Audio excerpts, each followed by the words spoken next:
Hear this story as the people of ancient Uruk once did, whispered beneath starlight and shouted across stone courtyards. A story about power before wisdom, strength before mercy, and a king who stood so tall that even the gods were forced to look down. Before we dive in, give that like button a little tap. And if you want to stick around for more late-night journeys like this, hit subscribe. While you're getting comfy, tell me in the comments where you're watching from and what time it is in your world. I love seeing the mix of places that come along for the ride. Now, dim the lights, maybe grab a blanket, and let's drift into today's story together. Long before written history learned how to remember itself, there stood a city that called itself eternal. Uruk rose from the plains of Mesopotamia like a declaration carved into the earth. Its walls were massive, sun-baked brick stacked higher than memory, wide enough for chariots to roll across the top. These walls did more than defend the city, they announced it. They told the world that something powerful lived here, something meant to endure. Inside those walls, life pulsed. Markets echoed with voices. Temples climbed toward the sky. The Euphrates breathed life into fields and homes alike. Uruk was not just a city, it was a symbol of human ambition, order pulled from chaos. And at its center sat a king who believed that ambition had a single name: Gilgamesh. Gilgamesh was no ordinary ruler, and everyone knew it. From the moment he was born, his blood carried a dangerous imbalance. He was said to be 2/3 divine and 1/3 human, shaped by the gods themselves and sharpened by mortal flesh. The divine within him granted unmatched strength, resilience, and authority. The human within him gave him hunger, desire, and fear. This mixture made Gilgamesh extraordinary, but it also made him unstable. He was closer to the gods than any man, yet still bound to the world of dust and breath. He walked the streets of Uruk like a living monument, aware that no other man could stand against him, convinced that his rule was not just justified, but ordained. There was no contest Gilgamesh did not win. He ran faster than horses, wrestled bulls into submission, and shattered weapons meant to break him. His presence alone bent the will of others. But strength, when left unchecked, does not remain noble for long. Gilgamesh ruled with excess. He took what he wanted: time, labor, bodies, loyalty, without asking. Young men were worked until their backs failed. Families were broken by royal command. Celebrations became obligations. Even joy felt owned by the king. To Gilgamesh, this was not cruelty, it was proof of power. A king who could not take was a king who would not last. In his mind, the walls of Uruk stood tall because he stood taller. But stone walls cannot silence human suffering forever. In the quiet hours before dawn, when the city slept but pain stayed awake, the people of Uruk began to pray. Their voices rose not in rebellion, but in desperation. They prayed to the gods for relief, for balance, for a king who would protect rather than dominate. Mothers wept for sons broken by labor. Fathers cursed a future that felt stolen. The people did not ask for Gilgamesh to fall, they asked for him to change. Their prayers drifted upward, carried by incense and smoke, until they reached the ears of the gods themselves. The gods listened, and they were troubled. Anu, king of the heavens, heard the complaints and frowned. Shamash, god of justice and the sun, saw the imbalance clearly. Power had tipped too far in one direction. A ruler meant to shepherd their people had become a force they feared. The gods did not deny Gilgamesh's greatness, they had helped shape it. But greatness without restraint threatened the order they worked to maintain. A ruler who answered to no one, not even the gods, was dangerous. Debate filled the divine council. Should Gilgamesh be punished, stripped of strength, struck down? But killing him would shatter Uruk, and breaking him outright might create something worse. They needed another solution. And so the gods chose balance over destruction. If Gilgamesh could not be humbled by men, he would be humbled by an equal. Someone born not of palace and praise, but of earth and instinct. Someone who could stand toe-to-toe with the king and force him to see himself. The goddess Aruru, shaper of humanity, was given the task. From clay and wildness, she would create a rival, not a weapon, not an executioner, but a mirror. This new being would challenge Gilgamesh's strength, match his fury, and confront his arrogance head-on. Through conflict, the gods hoped to teach the king what wisdom yet had not reached. As Uruk slept beneath its towering walls, unaware of what was being formed beyond its borders, fate began to move. The age of unchecked power was drawing to a close, and the story of Gilgamesh, the king who believed himself untouchable, was about to change forever. A king's shadow can stretch far beyond city walls, but sometimes the answer to power is not found in stone or crowns. Sometimes it rises from mud, breath, and the open wilderness, untamed, unruled, and ready to collide with destiny. When the gods decided that Gilgamesh needed an equal, they did not look to palaces or noble bloodlines. They turned instead to the raw materials of creation itself. The goddess Aruru, shaper of humanity, knelt beside the earth where no cities stood. She pressed her hands into wet clay, mixed it with water, and shaped a form that carried strength without arrogance. As she worked, she spoke no royal titles. This being was not meant to rule, he was meant to balance. When Aruru breathed life into the clay, the ground itself seemed to stir. Thus, Enkidu was born, not to a throne, but to the open world. His body was powerful, his limbs thick with muscle, his senses sharp and alert. Hair covered him like a cloak, untouched by blade or custom. He rose from the earth as if he had always belonged to it, standing as living proof that strength did not require walls or worship. Enkidu did not walk toward cities, he ran with gazelles. He drank from rivers alongside cattle. He slept beneath stars without fear of night or storm. The wilderness accepted him without question, and he accepted it in return. He knew no laws, no kings, no gods. Hunger guided him, instinct taught him. When animals were hunted, he freed them from traps. When paths were blocked, he tore them open. To the creatures of the wild, Enkidu was not a master, he was kin. Days passed without counting, seasons shifted without notice. In this untouched world, Enkidu existed in perfect balance, unaware that his very existence was already bending the fate of Uruk. Balance, however, never goes unnoticed for long. One day, a trapper set his snares near a watering hole. When he returned, they lay ruined. Nets were torn apart. Pits were filled in. Animals that should have been caught stood free and unafraid.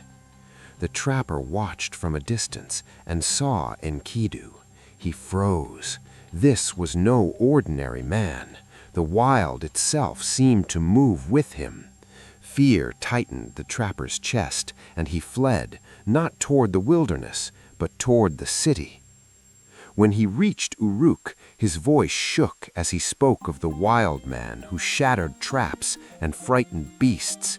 He went before Gilgamesh, describing a creature as strong as the king himself, living beyond the law of men. For the first time, Gilgamesh listened with something like curiosity.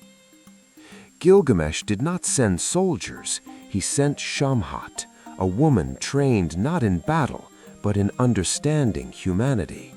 She carried perfume instead of weapons, words instead of commands. When Shamhat found Enkidu, she did not run. She stepped forward. She spoke. She stayed. Through her presence, something inside Enkidu began to shift. Days passed. The animals that once ran beside him now kept their distance. His body felt heavier. His thoughts slowed, then sharpened. For the first time, he saw himself not as part of the wild, but separate from it. Shamhat spoke of cities, of bread and drink, of friendship and rivalry. She spoke of Gilgamesh, the king whose strength matched his own. As her words settled, Enkidu felt something unfamiliar take root: awareness. He had lost the wild, but he had gained a question. Who was he meant to be? When Enkidu tried to return to the animals, they fled. The wilderness had closed its door. With no place left behind him, he turned forward. He followed Shamhat toward Uruk, each step pulling him farther from the life he once knew. Along the road, he learned the ways of men. He wore clothing, he tasted bread, he drank fermented drink, and laughed at the warmth spreading through his chest. Yet with every story of Gilgamesh, his body tensed. This king took without asking. This king ruled without restraint. Enkidu felt anger rise, not personal, but instinctive. Somewhere deep within him, the purpose of his creation stirred. By the time the walls of Uruk appeared on the horizon, towering and proud, Enkidu no longer walked like a creature of the wild. He walked like a challenge. The moment Enkidu entered Uruk, the city felt it. When he heard that Gilgamesh was claiming his right over the people once more, Enkidu moved without hesitation. He stepped into the king's path. The ground trembled as they met. Gilgamesh, crowned and confident, faced a man who did not bow. Enkidu, unruled and unafraid, faced a king who had never been denied. Words failed them, only action remained. They collided like storms. Walls shook, doorways cracked. Neither could overpower each other. Strength met strength, and for the first time in his life, Gilgamesh was pushed back. The battle raged until breath burned and muscles screamed. And then, slowly, something changed. Laughter broke through strain. Respect replaced rage. Each saw in the other what had been missing: balance. When they finally separated, no victor stood alone. The city watched as two forces that should have destroyed each other instead found recognition. From that clash, rivalry gave way to something rarer, a bond not forged by blood or command, but by equality. And with that bond, the story of Gilgamesh took a turn no god, no wall, and no prophecy could have fully controlled. Bonds are born in comfort. Others are forged in collision. But the strongest are shaped in shared purpose, when two forces recognize that alone they are powerful, and together they are unstoppable.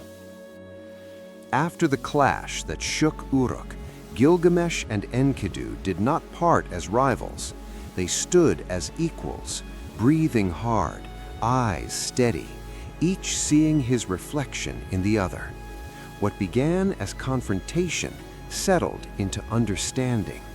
For the first time, Gilgamesh was not alone at the peak of his strength. They walked the city together. Where once the people trembled at the king's approach, they now watched in silence, sensing change. Enkidu did not flatter Gilgamesh, nor did he fear him. He spoke plainly, he challenged him, and in that honesty, Gilgamesh found something unfamiliar: trust. From that moment, they became inseparable, brothers not by blood, but by choice. Each completed what the other lacked, Gilgamesh's vision sharpened by Enkidu's grounding, Enkidu's raw force guided by Gilgamesh's ambition. Yet strength shared only sharpened Gilgamesh's greatest hunger. The city walls would one day crumble, the people would age and fade, even kings would be forgotten. But fame, true fame, could defy time. Gilgamesh spoke often of names carved into memory, of deeds so vast they would outlive stone. He knew that his body, though divine in part, would not escape mortality. That knowledge burned inside him like a challenge. He wanted a deed no king had dared, a victory whispered by generations yet unborn.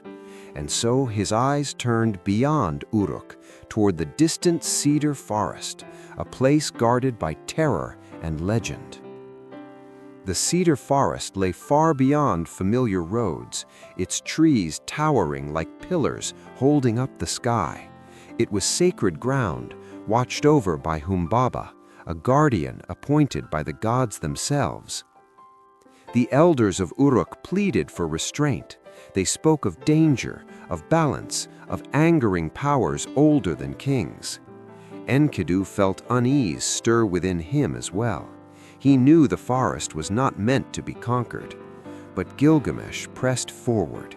Weapons were forged, axes were sharpened, prayers were offered, not for safety, but for victory. Though doubt lingered, Enkidu chose loyalty.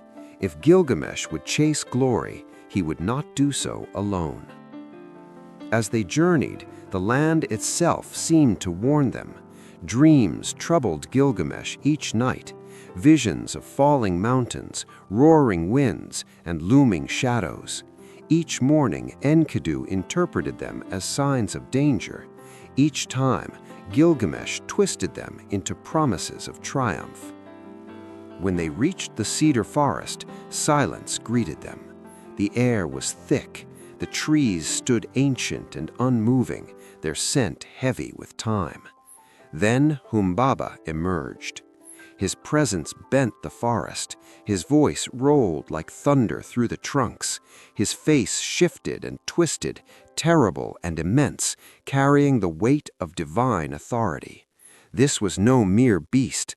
This was a force meant to stand forever. For a moment, even Gilgamesh hesitated. The gods had warned them. Shamash, the sun god, sent signs and winds, offering guidance and caution in equal measure. Victory was not guaranteed.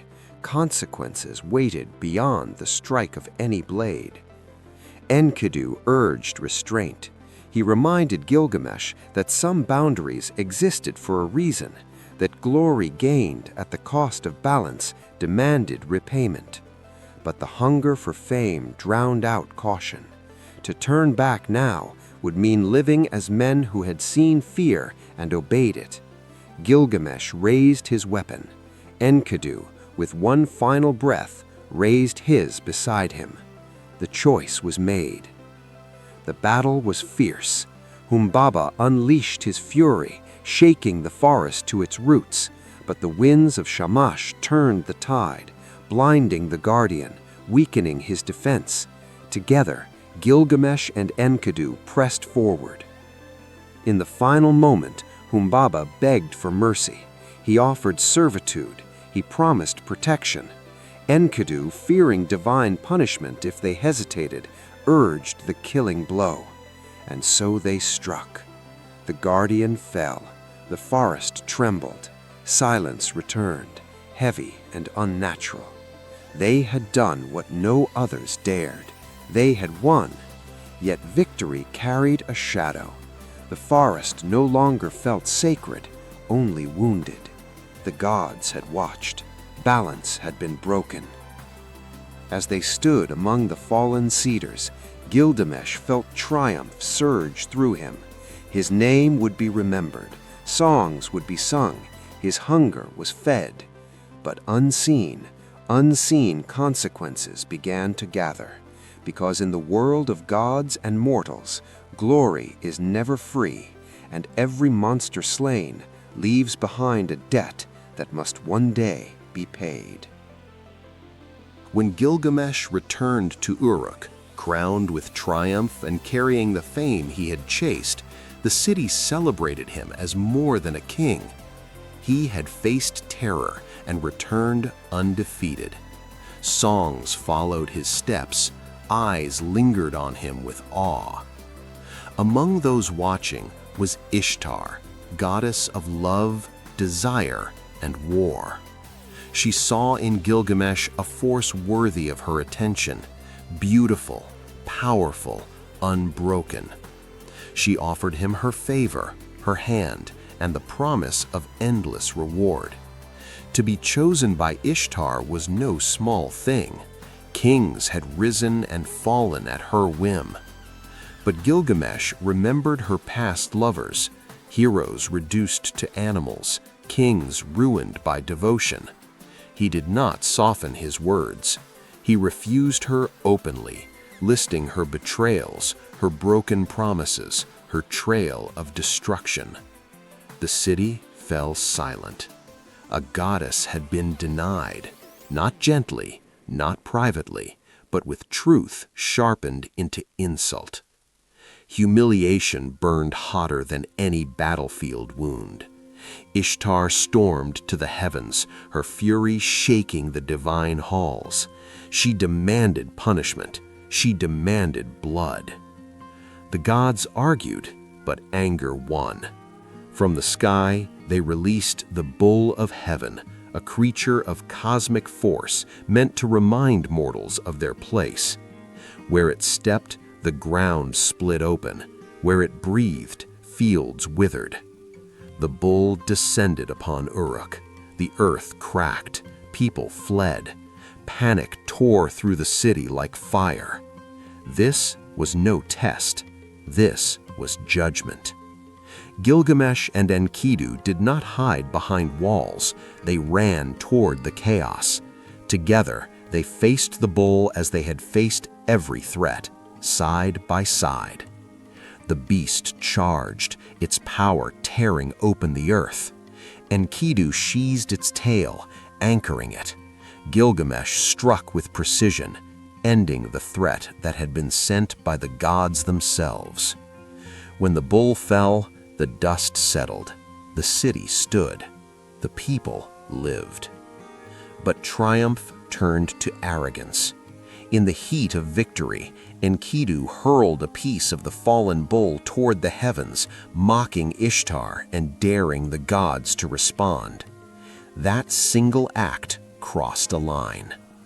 That night, Enkidu slept and dreamed, and in his dream, the gods gathered once more.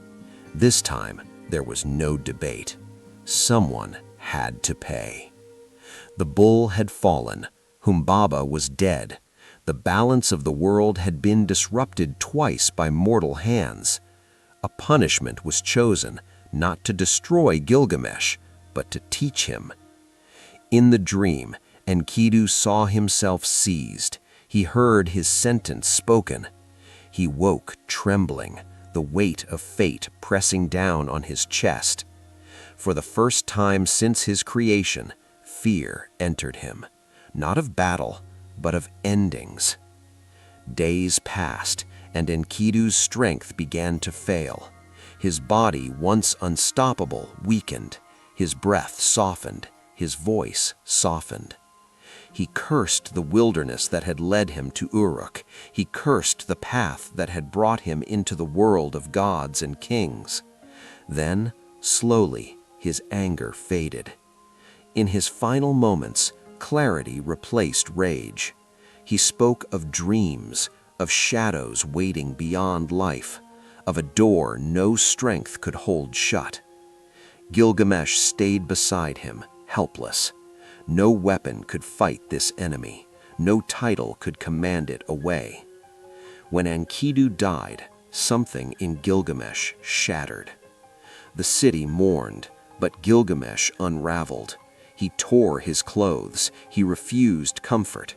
He stared at his friend's still form, unable to accept that the man who had matched him blow for blow now lay silent. For the first time, death was not an idea. It was not a story. It was real. It had a face, and it had taken the one person who made Gilgamesh feel less alone. If Enkidu could die, then so could he. That realization followed Gilgamesh like a shadow. His strength meant nothing. His victories offered no protection. Even being part god could not stop time from closing its grip. Fear took root where arrogance once lived. And with that fear, a new journey began, not toward glory, but away from the grave.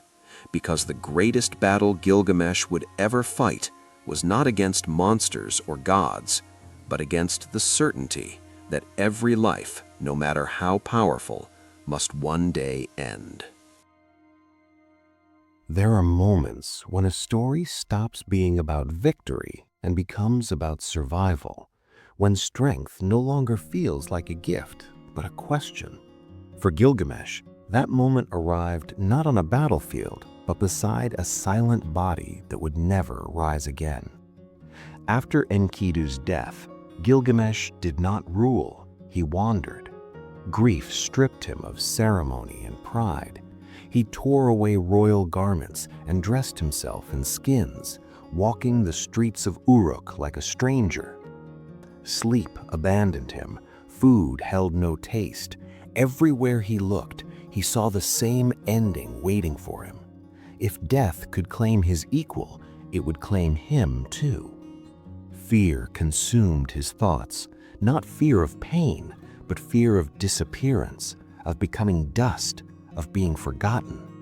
And so Gilgamesh, king of walls and cities, chose exile. He left Uruk behind and chased the one thing he had never pursued before, escape from death itself. His journey carried him beyond roads and memory. He crossed scorched deserts where the sun crushed the horizon. He walked through valleys where no voice answered his own. Time lost meaning as his obsession pushed him forward. At the edge of the world, he reached the twin mountains guarded by beings of stone and fire. They warned him that no mortal had passed this way and returned unchanged. Gilgamesh did not turn back. He entered a tunnel of complete darkness, walking for days without light, guided only by the pounding of his heart. When he emerged, he found a garden of strange trees bearing jewels instead of fruit, beautiful, silent, unreal. Even wonder could not distract him. He pressed on. At last, Gilgamesh reached the shore of a vast still sea, the waters of death. No living thing could touch them and survive. On the far side lived Utnapishtim, the only man said to have escaped death. A ferryman agreed to take him across, but the crossing demanded precision. Gilgamesh used poles to push the boat forward, careful never to let the waters touch his skin. Each stroke carried him closer to the truth he sought and farther from the man he once was. When he stepped onto the far shore, exhausted and worn, Gilgamesh stood before the one he believed held the answer to his fear. Utnapishtim did not look like a conqueror of death. He looked like a man who had waited a very long time. He listened as Gilgamesh poured out his story, his strength, his losses, his terror of the end. Then Utnapishtim spoke of the great flood, of a time when the gods decided to erase humanity. He told of a boat built in secret, of survival granted not by merit, but by divine choice. Immortality, Utnapishtim explained, was not a reward, it was an exception, a single moment never meant to be repeated. To prove the point, he challenged Gilgamesh to stay awake for 6 days and 7 nights. If he could not conquer sleep, how could he conquer death? Gilgamesh failed almost immediately. Despite the lesson, Utnapishtim offered one final gift. Deep beneath the waters grew a plant that could restore youth, not immortality, but renewal. Gilgamesh retrieved it, hope burning brighter than it had since Enkidu lived. He planned to share it with the elders of Uruk to give his people more time. But fate, quiet and patient, waited. As Gilgamesh bathed during his return journey, a serpent sensed the plant's power. It stole it away, shedding its skin as it vanished, reborn, renewed. Gilgamesh collapsed in laughter that broke into grief. Not rage, not denial, understanding. When Gilgamesh finally returned home, the city still stood, the walls still rose high, life continued. He walked those walls not as a tyrant, not as a god, but as a man who had seen the edge of existence and come back empty-handed and wiser. He understood now that legacy was not carved by escaping death, but by building something that endured beyond it. The walls of Uruk, the lives protected within them, the stories passed forward. Gilgamesh accepted his humanity, and in doing so became greater than he ever was as a king who tried to live forever. If this journey through ancient myths stirred something in you, if you want to keep walking these old roads and uncovering stories where gods and humans collide, make sure you're part of this growing circle. Following the channel is the best way to stay close as we bring more forgotten legends back to life, one story at a time.